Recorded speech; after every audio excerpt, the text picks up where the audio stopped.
Your lovely new caravan. Now, I know you're relatively new to caravanning, so do you need me to talk about sighting and levelling? Are you happy with that? Or if you pulled up onto a site and you were leaning left to right, how would you level it up? So if it's leaning that way, I'd bring this side up. Yeah. How would you get it up though? With the legs? Yeah. No. A lot of people do tend to think the legs on a caravan are there to sort of raise the caravan and lift it up. They're not. They're there to stabilise the caravan. So what you need to do is carry a few lengths of wood or something under the front. So when you can put it on a site, if you are on a lean, you need to do is either reverse it further back or drive it forward, put your wood down, and then either reverse onto the wood or pull it onto the wood as such to level it off that way. You're fine if you've levelled it up and you're only a tiny little bit off. Then to use the legs just for that last little bit, yeah, you're fine for that. But as for actually raising the caravan with the legs, no, it won't. They're just there for stability as such. So imagine you're still on the car, you've pulled up onto your site, you've levelled it off left to right under the wheels. Then for your front to back, it's all done off your jockey wheel on the front. So you literally just wind or raise or lower the nose to then stabilise it and then put your legs down. Yeah. Now you may think, levelling a caravan, what's the purpose? Well, until you go to do some cooking and you're frying an egg and all your eggs are sitting down the one side of the pan, you will realise that getting it level it'll make it more comfortable for yourselves when you're on the side. Okay? Okay. So, other than that, I will literally talk through all your features externally on the caravan, and then I'll talk about everything inside. If you have got any questions at any point, please feel free to stop me and ask away. I know you're new, so I'm not going to make you an expert in using your van today, but I want to give you enough of the basic knowledge so you can go out and start enjoying yourselves in it. And the more times you're going out, the more your confidence will grow in how you operate everything. Okay? Okay. So, on the very front end, got your lovely stabiliser hitches, the first one. Now, I know you tow horse boxes. Do you grease your tow ball for your horse boxes? No, perfect. Because with this stabiliser, it needs to be a grease-free, paint-free tow ball. It needs to be nice and clean. The reason for that is when this closes in, what it's got is two pads inside there which grip onto your tow ball, so it gives you extra stability when you're towing down the road. So then underneath, we've got your main hitch underneath, obviously your breakaway cable. So we've got your power lead, your light lead and your power leads. The two. Handbrake for this one is as easy as handbrake off, handbrake on. It's as simple as that. You will find if you're on a slight slope, your handbrake may pull on all the way back to here. Don't be alarmed by that. That's just the more pressure that the brake pads need to stabilise the caravan. And then obviously your jockey wheel winds up and down and also raises up and down. But you should be used to a jockey wheel. I take it with the horse box anyway. Yep. Happy with everything on the front end there? Yeah. Yeah. When you're towing, what's the position of the jockey wheel got to be in? So the jockey wheel will sit directly up behind here and pulls all the way up. There's no additional safety chain or anything to put in? No, you literally just pull it up and then tighten it up off the handle on here. Okay. But as daft as it is, the front end will make more sense when I've hooked it up onto your car for you afterwards. So Yeah, I'll show you that. So into your gas cupboard on the front here. So you have got your starter pack, so I've got your gas lead and your gas bottle and everything. Once I've finished with the demonstration, I'll fit it all in for you. So if imagine this is my demonstration pipe, so your pipe will end there and then be attached to your bottle. So if your gas on and off is just as simple as just turn the bottles on and off. If you look on your gas bottle, there is an open closed on the top, so you can see which way is open and which way is closed. There is a gas shot valve built into your regulator at the top up here, the little yellow lever you can see there. See it underneath there? Yeah. Yeah. Our main advice though is just switch your bottles on and off with the bottles on the top. That shut valve's more there for when the engineers are gas testing your caravan to make sure everything's safe for you. Okay? Yeah. Okay. Perfect. So I'll breeze through your starter pack quickly because I have got my equipment out that I'm using for yours. So obviously you've got your step, you've got your waste connectors for your waste master, your power cable, your Aperol for your water supply, your waste master for your waste. You've also got a hitch lock, mirrors, your gas pigtail, which I'll attach for you for your gas, your toilet chemicals, and then also your battery as well. But again, I'll have that all fitted for you by the end of the demonstration today. So, moving round to the side. So, your two front legs are both positioned on the sides of the caravan. So there's one this side and one on the other. All you literally do is pop your leg winder on there and just simply wind it down until it hits the floor. Once you're on the floor, just a couple more turns just so it's nice and stable on the floor. So next one, this is your water inlet. So for your water inlet, it's the lid that holds it in. So when you want to remove it, make sure you push the lid all the way back and then just simply pop your pipe out. And then all you've got on the bottom of the pipe is a small particle filter that stops any bits coming through. So all you literally do is just drop that end into your water container, and then just simply push this onto the wall and then pop your lid down. That's what holds it in place. Okay. Okay, so you have got an onboard water tank on here, so as well as your external water supply, you can fill an internal tank. So you've got 2 water supplies as such, so you can either pull off an internal tank or you can pull off your Aperol outside.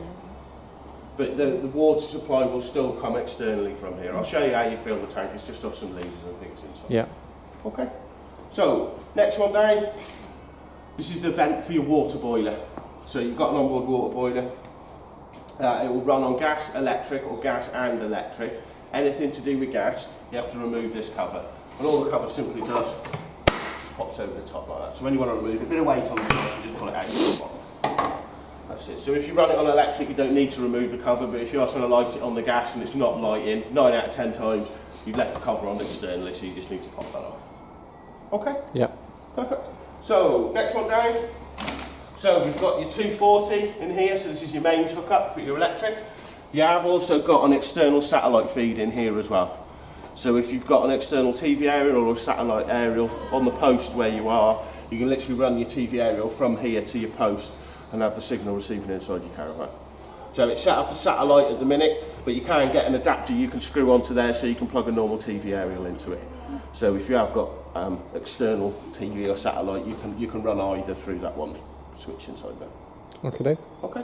So next one down, we've got your lovely leisure battery. Well, it will be your lovely leisure battery. I'm just running off mine for the demonstration purposes. So do you understand how the caravan works with the leisure battery and the mains 240? Not sure. Not sure. That's fine. That's fine. So what it is virtually everything runs off the 12-volt system. What the 240 is doing is powering a battery charger, which is recharging up this battery. So it's like a continual cycle. So if you've got power. 240-volt equipment to plug in, yeah. do you have to have an inverter to plug it in? No. So inside, all your plug sockets and everything like that will only run when your 240 is plugged in. Okay. And it automatically. So there's sort of 2 separate circuits in there. So on your consumer unit, you've got your 12-volt fuses as well as your 240 breakers. So there's 2 sort of power systems inside them. All right, yeah. But you can run without your mains power on. But what you'll find is you will drain this battery. Once you've drained it and it's gone flat, that's it. You've got no power. Yeah. But I mean, most sites now you will have electric as such anyway. So just plug it in and then you've got that continual cycle of the way it pulls the power through. Okay. Okay. Yeah. Perfect. So keep coming down. So obviously when we bucket jar is where your waste outlets are. So this is just the waste for your 2 sinks and also for your shower as well. So all you do is you put your 2 grey pipes onto there and then the other single end goes into your waste master. What you'll find is 9 out of 10 times if your Aperol's empty, your waste master needs emptying at the same time. So what you'll find is when you go into the tap to fill that one, you'll be filling that one and emptying this one. Okay? Yeah. So, next bit down. So this is all your toilet functions now. What it is your toilet has got a flush tank on the top here. Better pay attention to this bit, Trace. So what it is rather than when you flush the toilet using your freshwater supply, you can fill this tank up. It holds about 5 to 6 litres of fluid inside the top here. And it's the pink liquid and then water in here. The dilutions. How much pink liquid? The dilutions are on the bottle. So if you read on the bottle, it's not an exact science. All the pink liquid does, it's a nice smelling liquid, so it sort of fragrances your toilet when you flush it as such.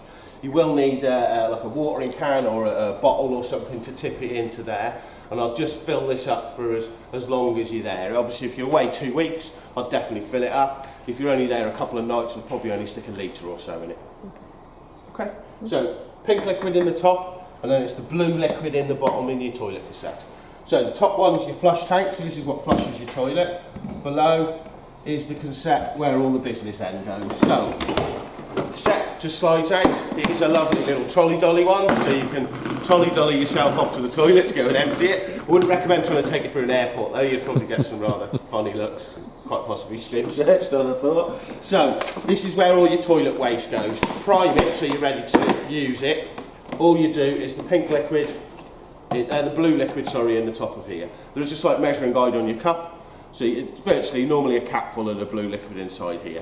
What the blue liquid does inside here, it neutralises all the odours in here and also starts to break down all the nasties in there. Okay, so blue liquid in, and that's your primed and ready to go. And then all you literally do is just, and That's it, it's set and ready to go. If you notice, the orange handle just pushes down to lock it into place. So once that's in, you're in operation. When it comes to emptying it, a lovely little light will light up inside to let you know it needs emptying, and then all you simply do is remove it, take yourself off to the emptying point, unscrew your lid. Now whatever you do, don't put the lid on the wall next to where you're leaning over to empty it, because if you knock this cap in, well, A, you've got to go and tell the campsite owner that you've blocked his waste system, and B, I really wouldn't fancy going down the pit to go and get it back out. So always put it on the floor by your feet, and then all you literally do is just tip it up and hold this button down at the back. The button at the back is just an air release. So you literally just empty it out, and then you're good to go. And then obviously just refill it, blue liquid back in again, and then you pop it back in and you can use it all over again. Okay. Okay. Go on, James, if you want to... Okay. Thank you. Happy with the functions of your toilet? Yeah. The last thing to show you is, obviously, this tank inside here needs draining off. So if you filled it up and hardly used your toilet, I'd definitely drain some of the liquid off before you start travelling. Main reason being is you don't want any of the liquid sloshing out internally. All you do to empty it, up in the top here, is a lovely rubber pipe. And all you literally need to do is just pull that rubber bung out, and that will drain all the contents of this tank. So what I tend to do is carry a squash bottle with me. I drain mine off into a bottle and then just stick it in my gas cupboard. So when I get to my next site, all I've got to do is get that bottle out and just tip it straight back in. Okay. When it comes to winter time, again, you need to drain all the system out. So winter time, you need to drain this off, drain all the fluid out of the tank, then go into the toilet and just flush the toilet until the water stops coming out. And then you're set, you're ready for winter now. Just say, how much does that tank hold, roughly? This one, it's about 5-6 litres. Right, okay. So, but again, I'll just fill it up as much as you use it, and as much as you're going to use the toilet. If you're on a site and your toilets are 10 metres away, you're probably more likely to use their toilets. But obviously, if you're on a site where they haven't got toilets as such, then obviously you'll use this a lot more. So I'll fill that tank up for as much as you think you're going to use the toilet. Yeah. Okay. I'll say we'll go round. I would normally go, but I'll have to climb over the pallet, and it's not health and safety appropriate. We'll march ourselves round.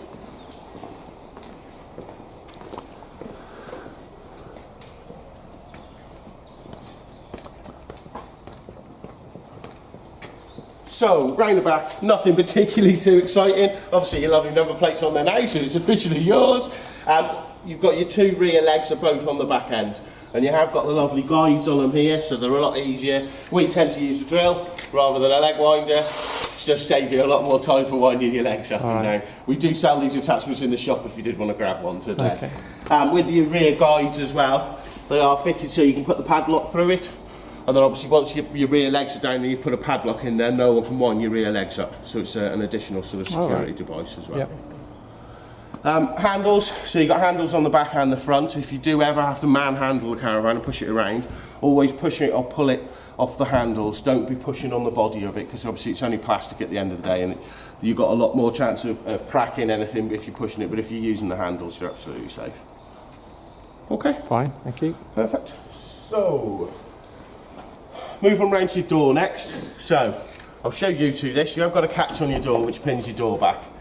If you've got any visitors come round and you've perhaps had a few glasses of tea or something along them lines, just do show them that door release, because what you'll find is you'll all be in the caravan having a laugh. They'll go to close your door, they'll rag your door, they'll either snap the bottom catch here or they'll snap the one at the top. So just do show any visitors that's how you release your door. And then you obviously have got the lovely barn style split door as well. So, moving on down. Got your fridge vents next. I've got your fridge running on gas at the minute, so a lot of heat comes out this one side. Even if you've got it running on electric, a lot of heat is dispensed out the back here. It's no different than our fridges at home. All it is we don't walk around the back of your fridges at home, so you don't notice the heat that's exchanged. Wheels and tyres next. So with the fridge vent, it's not any combustion, is it? Is it just heat? Is it? Yeah. Yes, just so if you've got an awning on, it's okay. Yeah, that's fine. Yeah. As daft as it is with your awning up, it just adds a slight bit of warmth into your awning, so it's not such a bad thing. So wheels and tyres. Your tyre pressures are on the door here. It's 60 psi per tyre, and then it's 115 newton meters for your wheel nuts. Now you don't need to remember that, even though your tyre pressure's there, the wheel nuts is inside your manual. Yeah. So you think that. The main thing is you've only got two wheels on here. So if you set off down the road, you have got a problem with your wheel nuts and your wheel comes off and your caravan hits the deck, it's not far off a write-off. So believe me, checking your wheel nuts will give you a lot of peace of mind going down the road. Now they've been checked in the PDI. I'll do them again for you today, but from today onwards it's your responsibility to be checking your wheel nuts. And for something that takes 30 seconds, believe me, will give you a lot of peace of mind when you're travelling down the road. Okay. Okay. Now I know you should have a leg winder and a wheel brace. I haven't come across it yet, but what I'll do is I'll make sure you've got one of each inside by the time you leave today, so you'll have them in there ready to go for you. So we'll keep coming down.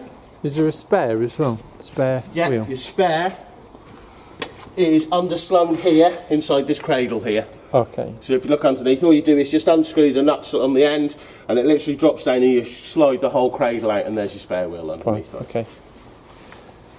So we'll keep coming down. So we've got your front wet locker, as we call it. So it's good for dirty boots or anything along them lines. It is a sealed unit, so you can't put anything wet in there, and at least you know it's not going to get anything wet inside the caravan. You have also got an external 240 socket. So as long as you're plugged into that mains lead, this socket will be live, so you can plug anything you want out here, a stereo or anything like that, so you can have some music or lights inside your awning. Brilliant. And then last but not least, an external barbecue point. Yay.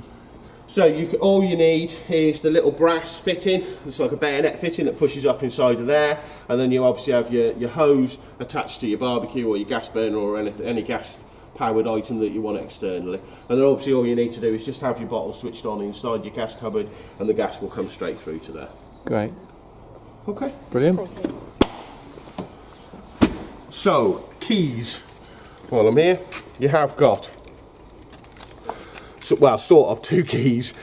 They're your two door keys. So you've got a door key and a spare. That is your cupboard keys that does all the rest of your cupboards. You have also got an alarm fitted on your van.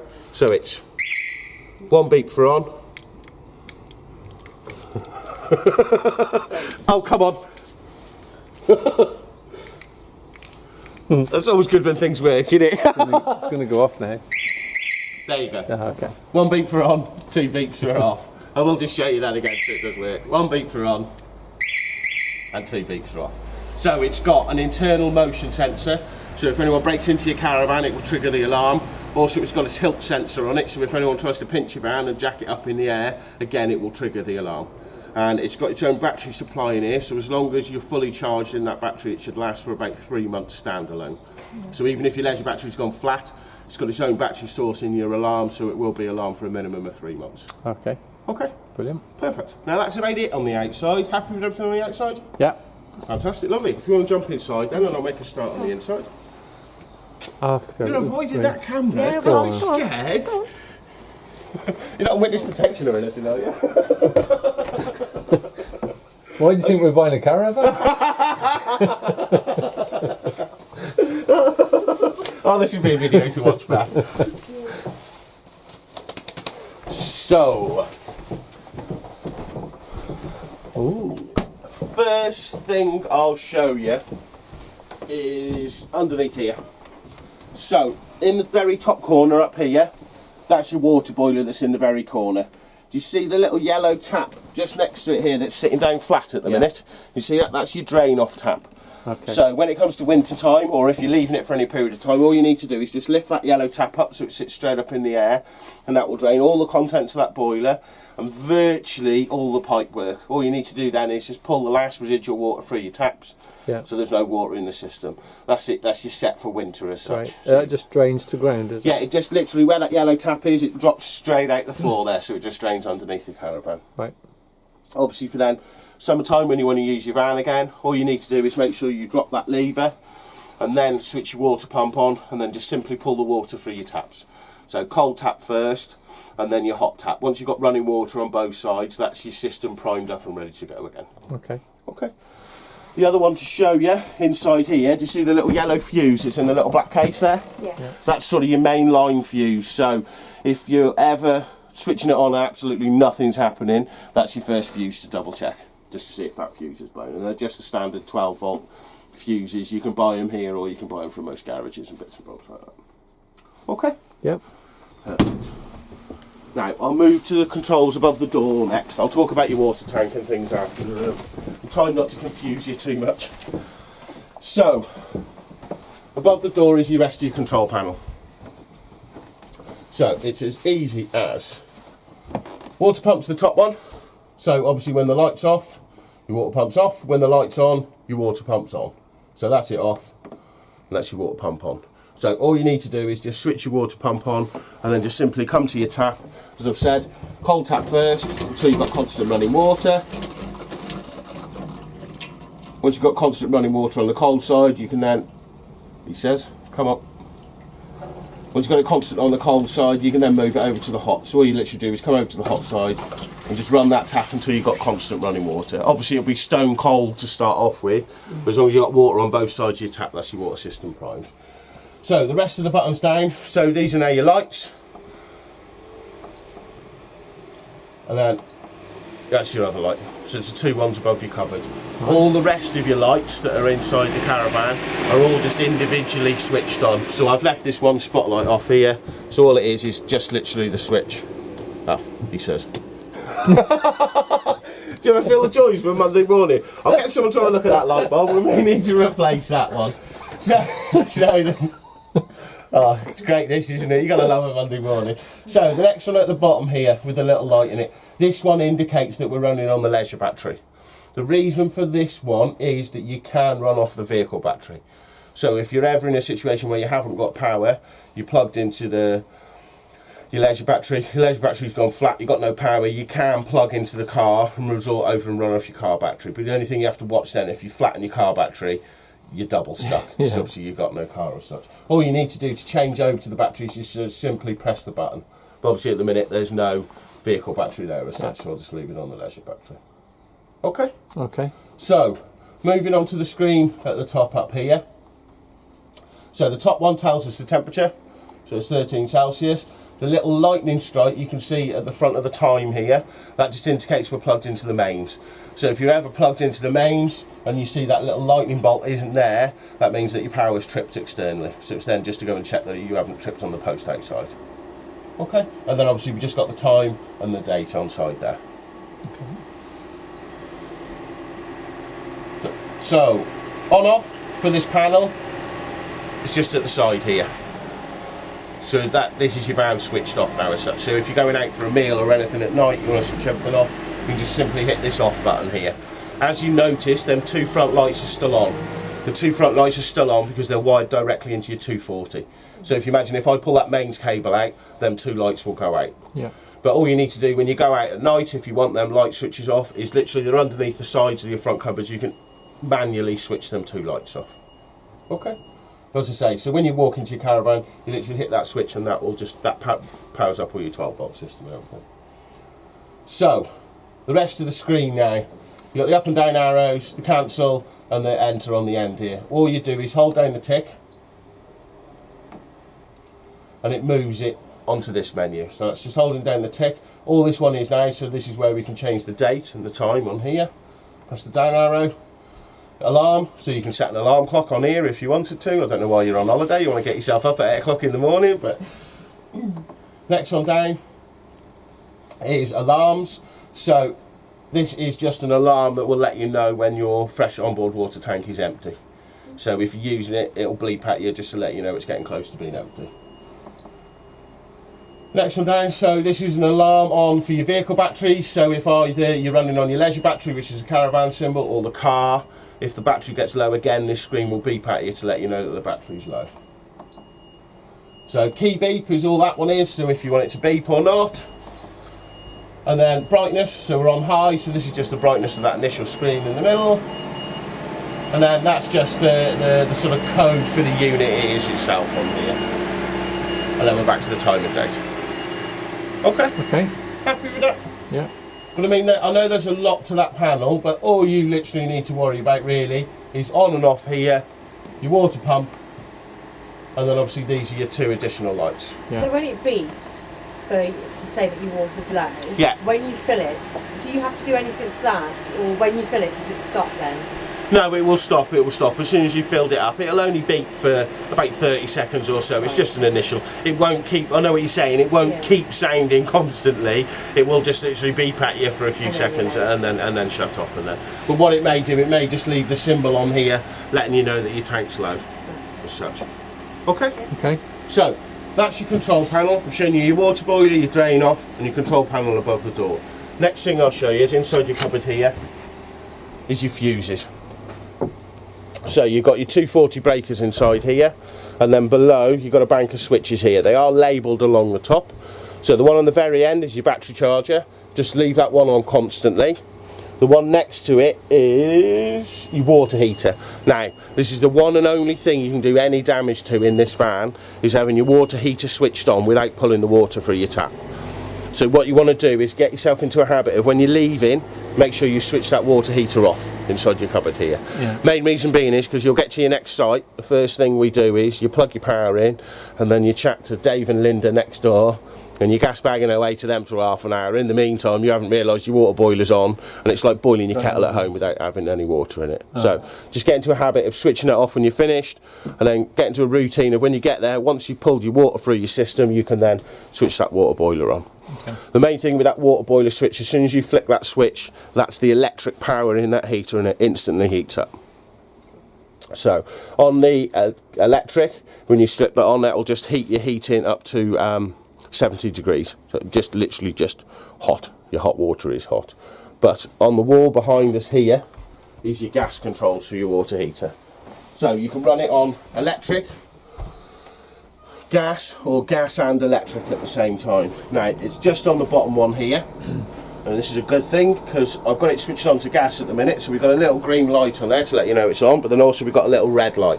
So the red light is saying that it's not lit. Now I know the main reason for that is because I popped that cover on externally outside again, so it's saying the cover's on, so it won't light. All you need to do to relight the gas is just simply turn it off by the grey collar on the outside, and then turn it back onto the little flame, and you'll see it will come up with a little green light, and now that's automatically priming and igniting the gas system inside that water boiler.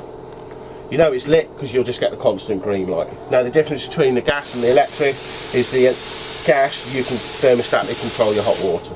So I've got two little nieces. If they come away with me, I have it switched off at the electric, and I just run it on the gas just so I can turn the hot water down a little bit for them. But obviously if it's just yourselves in here, the hotter you can have your hot water, the longer you can have a shower, because obviously it's the more hot water.